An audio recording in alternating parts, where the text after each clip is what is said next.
Price Lord. தேவனுடைய நாமம் மகிமைப்படுவதாக. மீண்டுமாக கூட உங்கள் யாவரையும் சந்திப்பதில் எனக்கு ரொம்ப சந்தோஷம். இன்றைய நாள் தியானத்திற்குள்ளாக நாம் கடந்து செல்லலாம். வேதம் வைத்திருப்பவர்கள் என்று நம்புகிறேன். என்னோடு கூட சேர்ந்து அப்போஸ்தலருடைய நடபடிகள் புஸ்தகத்தை எடுத்து அதனுடைய 5வது அதிகாரத்திலிருந்து ஒரு சில காரியங்களை நாம் தியானிக்க போகிறோம். அப்போஸ்தலருடைய நடபடிகள் 5வது அதிகாரம் அதனுடைய 2வது வசனம் நான் வாசிக்கிறேன். தன் மனைவி அறிய அவன் கிரயத்திலே ஒரு பங்கை வஞ்சித்து வைத்து ஒரு பங்கை கொண்டு வந்து அப்போஸ்தலருடைய பாதத்திலே வைத்தான். இதுல யாரை பற்றி சொல்லப்பட்டிருக்கிறது என்று நமக்கு தெரியும். அனனியா சப்பிராள். எல்லாருக்குமே தெரிந்த ஒரு வேத பகுதி அனனியா சப்பிராள். அந்த நாட்கள்ல அப்போஸ்தலருடைய பாதத்தில் கொண்டு வந்து தங்களுடைய ஆஸ்தியை விற்று அவருடைய பாதத்தில் வைத்தார்களாம்.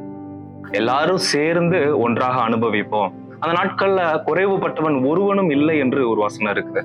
அந்த அளவு எல்லாருடைய சொத்துக்களும் எல்லாருடைய பொருட்களும் எல்லாருக்கும் சமமா இருந்தது, எல்லாருக்கும் பொதுவா இருந்தது என்று நாம் பார்க்கிறோம். அதே போல அனனியா சப்பிராள் என்கிற கணவன் மனைவி தங்களுடைய சொத்தை விற்று அதில் ஒரு பங்கை எடுத்து வஞ்சித்து வைக்கிறார்கள். உடனே பேதுரு அவர்களை பார்த்து சொல்றாங்க, நீங்க எப்படி பரிசுத்த ஆவிக்கு விரோதமாக பொய் சொல்றீங்க அப்படின்னு சொன்ன உடனே அவன் அந்த அனனியா அங்க மரித்து விழுறான். கொஞ்ச நேரத்துல அங்க வந்த மனைவி அவர்களும் மரித்து விழுறாங்க. 2 பேரும் அந்த இடத்துல மரித்து போகிறத நாம் பார்க்கிறோம். இந்த வேத பகுதி நமக்கு தெரிஞ்ச ஒரு வேத பகுதி தான். இதை வாசிக்கும் பொழுது நமக்குள்ள ஒரு கேள்வி வரும். என்ன அப்படின்னா, பொய் சொன்னதுனால ஒரு குடும்பமே அழிந்து போயிடுச்சா? பொய் சொன்னா நம்ம எல்லாம் இறந்து போவோமா அப்படிங்கிற ஒரு கேள்வி நமக்குள்ள இருக்கும். பொய் சொன்னா இறந்து போவோம் அப்படின்னா இதை பார்த்து கொண்டிருக்கிற நீங்களும் இதை பேசி கொண்டிருக்கிற நானும் உயிரோட இருக்க முடியாது.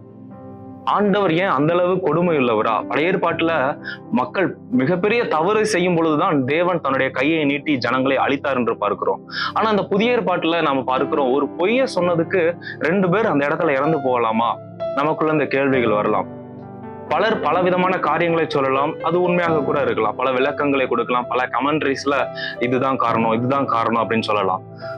நீங்களும் கூட பல காரியங்களை கேட்டிருப்பீங்கன்னு நான் நம்புறேன். ஆனா இந்த வசனம் தெளிவாக ஒரு வார்த்தையை சொல்கிறது. என்னவென்று சொன்னால், தன் மனைவி அறிய அவன் ஒரு கிரயத்திலே ஒரு பங்கை வஞ்சித்து வைத்த ஹிப்போக்ரசி, வஞ்சித்து வைத்த இந்த வார்த்தையை கொண்டு நான் உங்களிடத்துல ஒரு சில காரியங்களை பகிர்ந்து கொள்ள ஆசைப்படுகிறேன். தேவன் வெறுக்கும் ஒரு மிகப்பெரிய ஒரு கொடிய பாவம் என்னன்னா ஹிப்போக்ரசி, ஹிப்போக்ரைட், மாய்மாலக்காரர்கள், வஞ்சிக்கிறவர்கள்.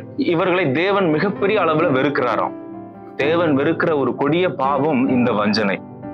அவர்கள் தங்களுடைய இருதயத்துல வஞ்சிக்கிறாங்க. இததான் தேவன் வெறுக்கிறார்.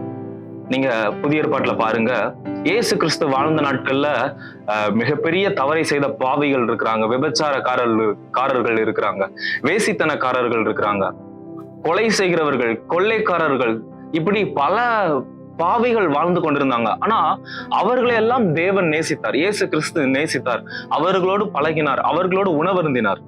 ஆனா நீங்க நல்லா நோட் பண்ணி பாருங்க, இந்த பரிசேயர், சதுசேயர், வேதபாரகர்கள், இவர்களை எல்லாம் தேவன் வெறுத்தார்.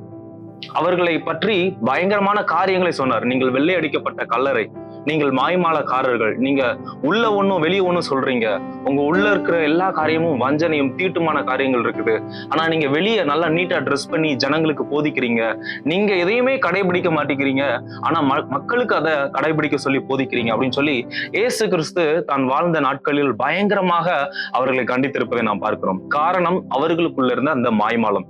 பாவிகள் ஒத்துக்கொள்கிறார்கள், நான் இந்த பாவத்தை செய்தேன். விபச்சாரக்காரர்கள் எல்லாம் இயேசுவிடத்தில் வந்து ஓடி வந்து அவரிடத்தில் மன்னிப்பு கேட்கிறார்கள், அவரை அண்டிக் கொள்கிறார்கள், அவரிடத்தில் கண்ணீர் சிந்தி அவரிடத்தில் தங்களுடைய தவறை ஒத்துக்கொண்டு அவருடைய பிள்ளைகளாக மாறுகிறார்கள்.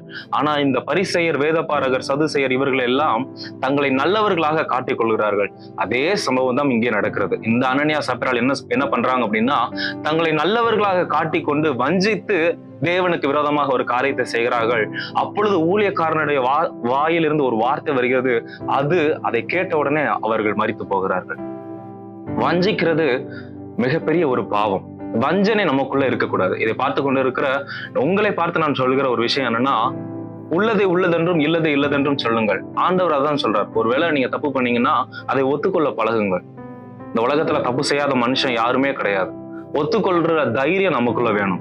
ஆண்டவர் வெறுக்கிற மிகப்பெரிய காரணம் வஞ்சித்து தங்களை நல்லவர்கள் என்று காட்டிக் கொள்கிறதை தேவன் விரும்பவில்லை. அந்த பாவிகளை தேவன் நேசிக்க காரணம் தான் செய்த தவறை அவர்கள் ஒத்துக்கொண்டார்கள்.